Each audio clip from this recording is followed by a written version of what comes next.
أنا أبويا وحشني جدا، محتاج رأيه في حاجات. أهمل في سؤاله عني ومجاش من يوم ما مات. نضرته وساعته لسه عالرف مكان ما سابهم، وهدومه جوه كيسهم وجداد من يوم ما جابهم.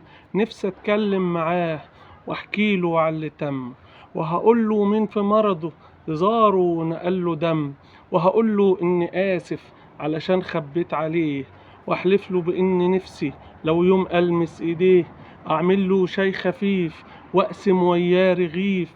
كان حضنه جمعنا لما كان صوته في ونس، وكتير بقعد معاه أشكيله من الحياة.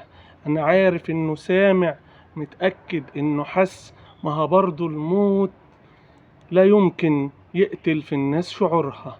ومفيش في الدنيا شجرة تقلعها من جذورها، ومفيش في الدنيا شجرة تقلعها من جذورها، ومفيش في الدنيا راحل إلا وفايت وراه واحد من صلبه شبهه بيدعيله في الصلاة. أنا أبويا وحشني جدا، وحشاني معاه حاجات بطلت أعملها وحدي من ساعة يوم ما مات. أنا أبويا وحشني جدا.